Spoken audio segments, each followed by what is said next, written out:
Welcome everyone to the 2020 Senior Safety Week, hosted by the CAC Retired and Senior Volunteer Program, RSVP. My name is Deja Finley, and I'm the Senior Corps Manager here at the CAC Office on Aging. For many, September 11, 2001 began like any other weekday. We made our way to work, children attended school, we stopped, had coffee, waited in line at a drive-thru. Those of us who weren't in New York City heard the first reports on the radio or television. A friend or neighbor alerted us to a plane flying into one of the Twin Towers. We felt disbelief. An accident, perhaps a miscalculation. Then a second plane flew into the second tower, and our disbelief turned into uncertainty and concern. Those on the ground faced terror and obstacles they had never known. As a set of coordinated attacks targeted the World Trade Center, the rest of the nation witnessed in disbelief. And then a third plane crashed into the Pentagon, and yet another crashed into a field in Shanksville, Pennsylvania. Every year since that tragic day, the United States comes together to remember the fallen. We remember the victims, the civilian heroes that stepped up to help, and the first responders who lost their lives in service. This day is now observed across the country as part of the 9/11 National Day of Service. For those of you that have been part of Senior Corps, you're aware that each year we provide opportunities as part of the 9/11 National Day of Service to educate and serve our community. Our Senior Safety Summit traditionally consists of educational series focused on senior safety, emergency preparedness, and increasing access to local disaster relief resources. Through these efforts, we have also participated in a series of community service activities, such as writing cards to hurricane victims in Texas, packing shelf-stable meals for homebound individuals, and lifting up victims of crime through letter writing campaigns. 2020 has forced us to think outside the box. Living in the midst of a pandemic has challenged us to be creative and sharing impactful programming that will continue the mission of service learning. This week, you will have an opportunity to participate in a series of calls focused on staying safe during the pandemic. We will guide a conversation starting with responsibilities for personal safety, family safety, and how our coordinated efforts lead to a health and safety of our entire community. I want to wrap up my remarks today with a special note of gratitude to each of you. Senior Corps volunteers across our county meet important community needs. COVID-19 may have forced us to think and work differently, but it will not defeat our spirit of service. We hope you will continue to join us throughout the week as we work to strengthen our volunteer corps. I want to thank each of you for joining us today. I hope you have your program in front of you and will continue to join us for the rest of the week. And I will turn it back over to you, Sam. Thank you. Awesome. Thank you so much, Deja, for such an awesome introduction to Senior Safety Summit Week. I want to take a moment and introduce our first speaker. So this morning, we're going to be discussing mental health and emotional safety. And our special speaker is Miss Susie. She is a licensed clinical social worker. She's worked with Franklin and Kyle Elderlaw, and she's been in the social work field for over 40 years. So I just want to take a moment and have Miss Susie introduce herself. Miss Susie, you're on unmute now, so we should be able to hear you. Good morning. Good morning. It's so lovely to hear your voice. Thank you. Wonderful. So we're just going to go ahead and start right off because we're hoping to keep our this special presentation for about 20 minutes. So, Miss Susie, is it all right if I ask you some questions about mental health and emotional safety, especially during what we're living through through the pandemic? Absolutely. Fantastic.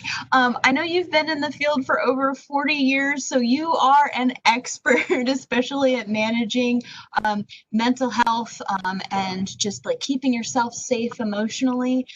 So 2020's been especially stressful for all of us. Can you tell us a little bit about how we're all feeling right now, or what the research is really telling us in terms of this topic of staying emotionally safe and mentally well? Well, sure. I don't know if you're aware, but this actually turns out to also be Suicide Prevention Week. So I think that that's a timely thing, given that we're going to talk about emotional safety and mental health. 2020 has delivered stress in abundance. It's no wonder, according to the CDC, they did a study in June and found that 40% of Americans have reported experiencing mental or behavioral health conditions associated with the pandemic. So that's a lot of us. And you know, that's just the folks that have documented mental health issues. I think that we have a pandemic of concern and worry as well that's also kind of under the radar. Their study showed that 26% of folks reported increased anxiety, up from 8% last year, or that would, I'm thinking, being a diagnosis of anxiety. But from 8% to 26% on that, 24% of folks have experienced clinical depression, and that's an increase up from 7% last year. Oh my goodness. That's a lot. That's a lot. Like, that's huge. It is huge. It is huge. And again, that's the diagnosed folks.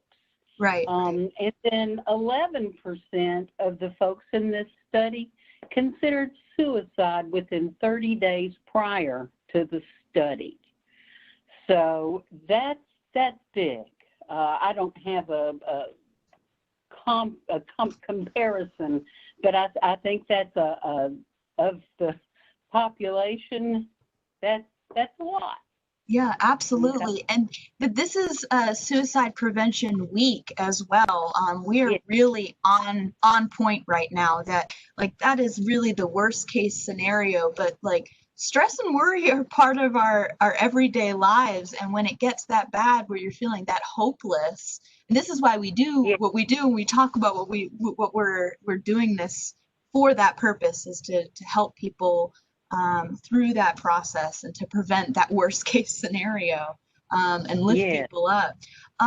Now, like stress and worry are part of our everyday lives, and from 8% to 26% for 40% of folks are experiencing mental health issues right now, in part due to the pandemic, but it is part of our everyday lives. But how is the stress that we're working through now? How is that different than everyday stress? Can you like identify some things that folks might be worried about, how it makes it a little different? Yes, there's just plenty of stuff to worry about. You know, folks we're worried about catching the virus. We do not want the virus. We're also worried about our friends catching the virus and our families catching the virus. And many of us just hurt for everybody that we see. That, you know, when we're watching the news, it is painful to see how many people, how massive amounts of people that are being touched by this. Absolutely. You know, in addition to those kinds of, those direct worries, you know, even the actions that we take to keep from catching the virus, like social distancing and staying home, can have an unhealthy effect. There's a broad body of research that links social isolation and loneliness to both poor mental health and physical health. You know, I mean, we've all been all over that topic. It's come to the fore, and yet it's kind of what we're supposed to be doing right now. So that's a lot to conquer. Yeah. And as if global pandemic and its consequences weren't enough to worry about, folks are worried about money too. They're worried about their finances and the economy overall. One of the studies I looked at talked about really the number of folks that were worried about catching the virus and the number of folks as their first worry were compared to those where the first worry was their finance. And those were about an equal number, like 42 to 58, something like that. I mean, so people are equally worried about these other sequelae from the virus. You know, in addition to money and the economy, you know, we've got politics, and this is not the happiest time in that arena. We have the protests that are going on in our country. These are touching everyone. And then, you know, if we don't have enough going on, we've got the big forest fires, we've got hurricanes, we've even got killer wasps to worry about. So, you know, we've got our plate full with things that we can worry about. That is definitely an understatement. I I feel like you mentioned something about hidden worries. So like normally when we undergo, I feel like when we undergo these huge problems, issues that we're faced as a community, we come together, we rally with each other, and we make it happen. You know, if it's a natural disaster or like a recession, something, we come together and we make it work, and we help each other and support each other. But there's this underlying part that you mentioned that like social distancing, we can't rally together like we used to because we can't be together. And when you can't be with the people that you love, that you would normally help others, that's isolating, and isolation alone is unhealthy for your mental health.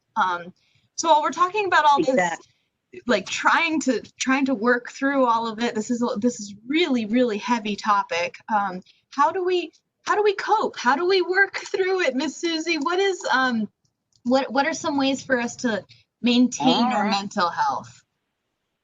Okay, well, I think first and foremost, it's important to take care not to get so focused on avoiding catching COVID that you become immobilized and you miss all the other ways that you can be taking care of yourself.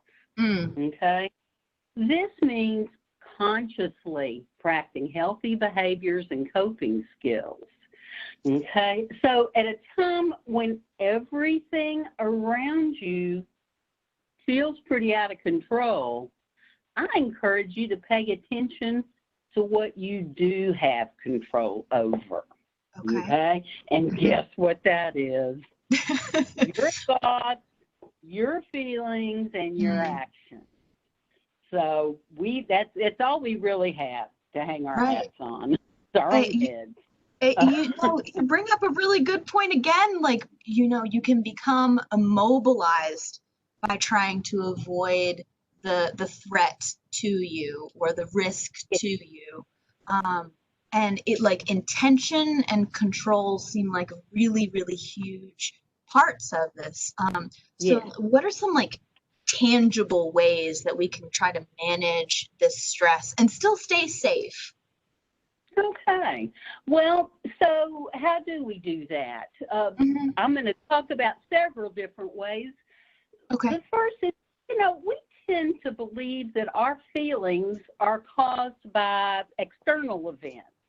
My example is you come in and you say the rain ruined my day. And so think about how that plays.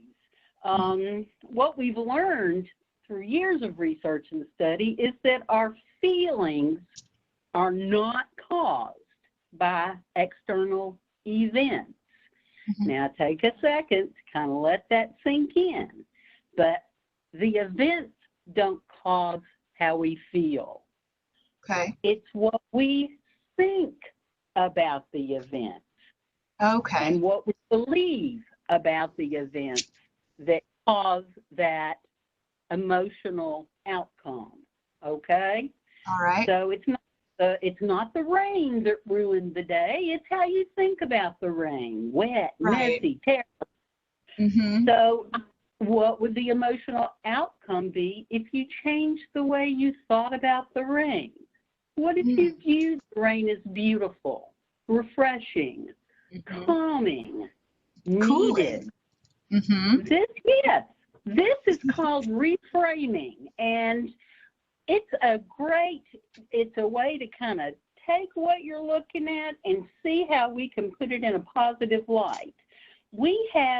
So that's one way, is to reframe things, pay attention to that, and move them to a positive frame. Okay, so reframing the rain. Yes, so that's just a really good, easy way. We all have dialogues going on in our heads that kind of stoke how we feel about ourselves and about the world. Some of the things we say to ourselves they're called irrational ideas.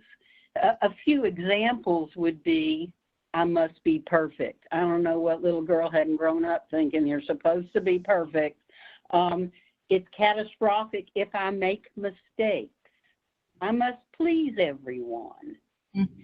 It's easier to avoid problems. Unhappiness is externally caused. It's catastrophic when things don't go how you want them to go.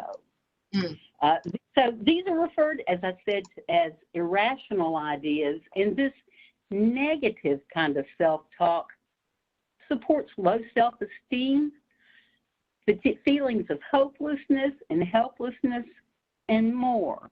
So the point is there to really challenge those. Nobody's perfect.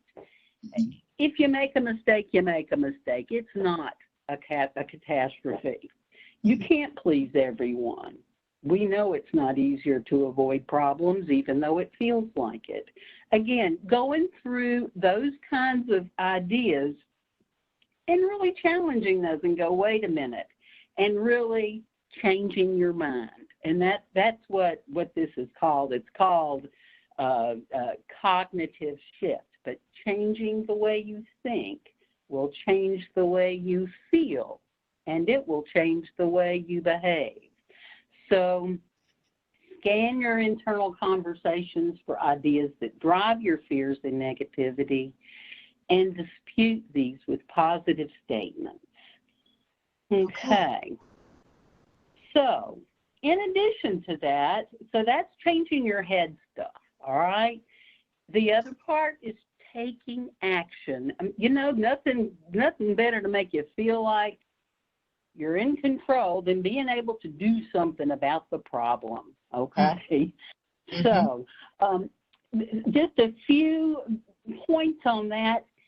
First and foremost, it's important to establish and maintain a daily routine. Just because you can sleep in doesn't mean you should. Mm-hmm. Get up, make up your bed and get dressed. Make some concrete plans for your day, every day.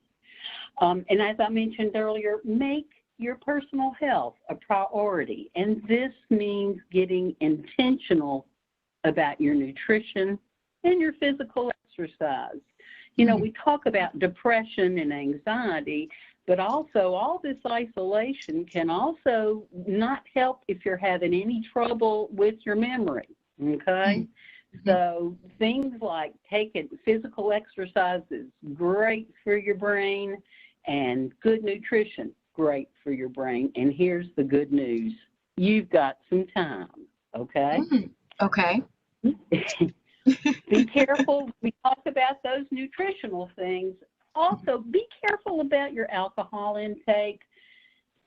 Just because you get to stay home doesn't mean every night is Saturday night, okay? Yep, and alcohol is also a depressant as well. Absolutely. Good point. substance abuse is, I mean, it's been the focus of some silliness, talking about, you know, wine time all day. But actually, this is being identified as one of the big impacts that the COVID is having, is people are drinking more and doing other recreational things more. So that's something we really just have to pay attention to. And everything in moderation. Everything in moderation. Another one, this one's about your working on your head as well, but it is to stay in the present, okay? Be here, be now. Interrupt those what ifs, okay? Because those are they're just pretty destructive. I mean, you can really go off on a catastrophic tangent with the what if. Try to stay out of the what if business. And so one of the ways I want to encourage you to accomplish that is to limit your time watching the news. Now, of course, it's important to stay informed, but, you know, I found that, you know, when I'm home working during the day, I've got the news going in the background, so I'm ready for every breaking news flash. And it's like I have to perk up my ears, and I've decided that I really don't need to be doing that. You know, some of us do keep that news on in the background all day, and it's kind of like company. Y'all, it's not good company. It's not good company. While it's important to stay informed, what I'm finding works better is watch your local news, and then tune into one of the evening network news shows. Those are within some, you know, bounds. Right. With cable news these days, it tends to be a bit more editorial. You know, well, let's think of, well, we don't have anything to report, so let's just get into the what ifs. Right, and you were talking about having control over, you know, specific things in your life. So if you have control over what outlets you're taking your news in, or also in moderation, then you can manage it easier instead of that constant noise. Yes, absolutely. You know, when you've got that stuff just streaming into your head, even when you're not really conscious about the content, it's still getting in your brain, okay? So you've got, it just kind of stokes the negativity. It's harmful, that catastrophic focus. So hopefully you've got channels on your television with movies, comedies, and game shows. Those are all good. Or turn off the TV and go with music, books, writing, crafting. What is it you've been wanting to do for a while? You've got time. That's my refrain. We've got time. Another concrete way to take care of yourself is to reach out and make connections with others. You know, as I said before we ever had this pandemic, we were already identifying isolation and loneliness as harmful. So get your phone. Everybody know how to do if you don't know FaceTime, some people are not into Zoom, but the FaceTime is simple. Even cards and letters are helpful. Stay in touch. Create meaningful activities. Now is the time to learn the new hobby or to enjoy the ones that you have neglected. Try that recipe, start that project, read that book. You have time. These activities stimulate your mind, and they provide pleasure, and they move our thoughts from yikes, what's next, to a focus on positive, created challenges that support our feelings of well-being, accomplishment, adventure, and mastery. You've got time. Meaningful activities also include those that benefit others. So do some good. As volunteers, you already know it feels good to help. There's nothing like reaching out and helping others to help a person to feel better about themselves. And I think I'm preaching to the choir on that one.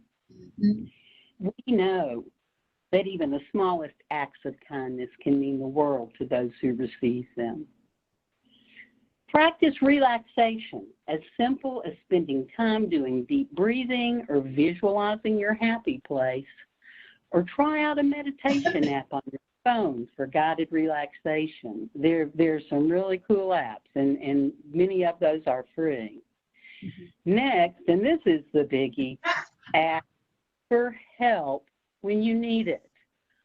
Older adults in particular, and there's research about this, older adults are famous for minimizing their symptoms and not seeking help.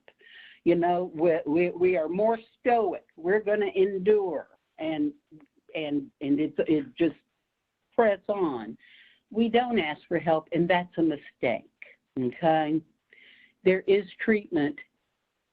Treatment helps. Folks do get better.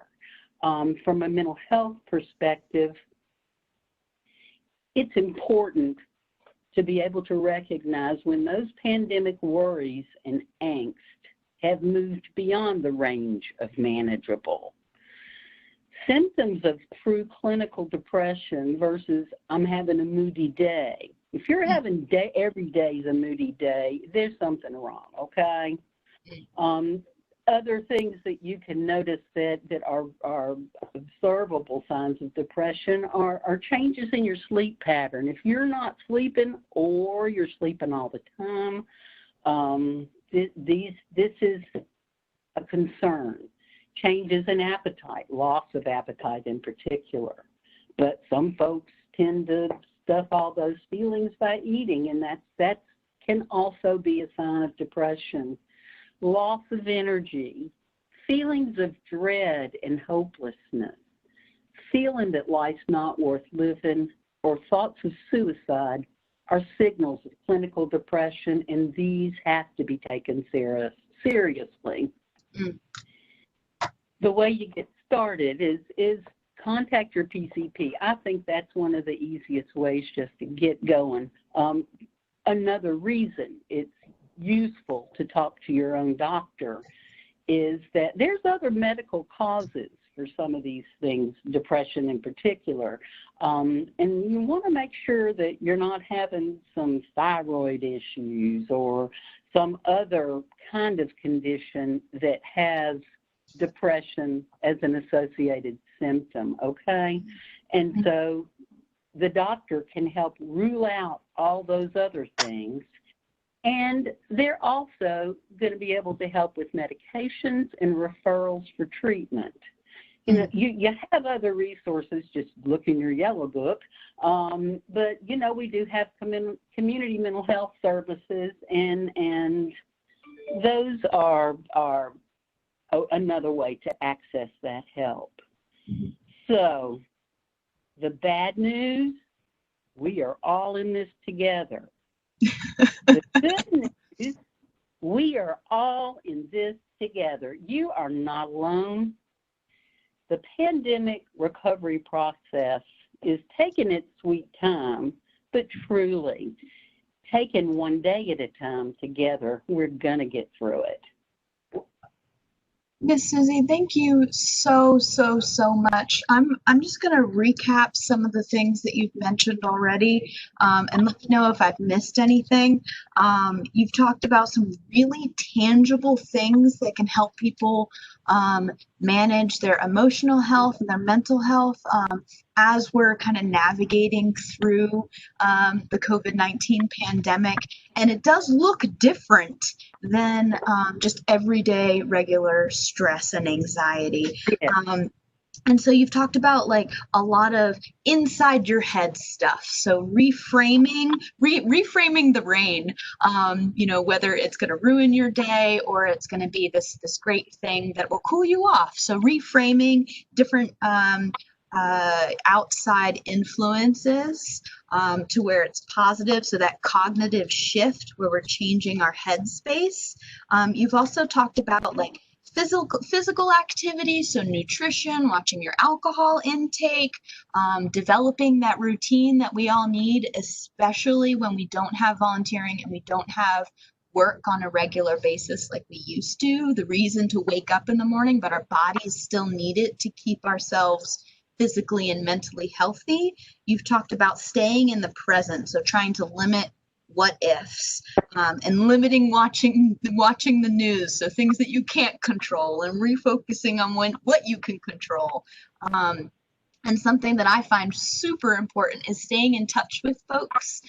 So calling people, sending cards. So even though we have to socially distance, in order to keep everyone as safe as possible, this is still a great time to stay in touch with folks or reach out to people that you haven't talked to in a while. You said it quite a few times, like, we have time, and that's such a calming, reassuring statement. You have time to work through these kinds of things. So meaningful activities, you have time to work on those hobbies that you maybe thought that you never had time to do, and you have it now. You can do those kinds of things. Cleaning out the closet, getting your gardening done, weeding that bed that you never got around to. So, and then also like practicing relaxation and mindfulness. So there's tons and tons and tons of meditation apps that you can download that are free, or also just taking 5 minutes just to breathe and listen to your own heartbeat, and just being in your own body and just being really aware of what's going on around you. And there's also several other resources. If you need help and you're realizing that you have a lack of sleep, you're not able to sleep as well as you used to, maybe your appetite's changed, loss of energy, or if you're having some pretty negative thoughts about yourself, we're here to help. There's tons of resources out in the community that we can lend you, and all you have to do is just ask for help, and we are happy to help and support you in any way that we can. Miss Susie, I just wanted to take a moment and thank you for all of us, for your time and your help and your support and helping us through this process. 2020 has definitely not been easy for any of us. No. Did you want to add anything before I wrap up and just remind everyone of a few last minute things? No, I just appreciate being able to share some ideas with you folks and wish you well on this. Everything's unprecedented these days, so this is our unprecedented journey. And like you said, we're all in this together. It's true. One big old boat. Absolutely. Well, just to wrap up, y'all, Miss Susie, thank you so much. We truly, truly appreciate it. If you have your 9/11 booklet, it looks like this guy right here. And I'm gonna flip to page 6. And there is a debrief activity that you can do at home. And if you have any thoughts or any questions, feel free to give us a call and ask us. Tomorrow morning, we're going to have our next call. Should be the same phone number and the same access code. And we're going to be discussing for day 2 of the Senior Safety Summit. We'll be discussing physical health, well-being, and safety. And Miss Terry Geiser will be our special speaker. Like I said, if anyone has any questions, feel free to call the office.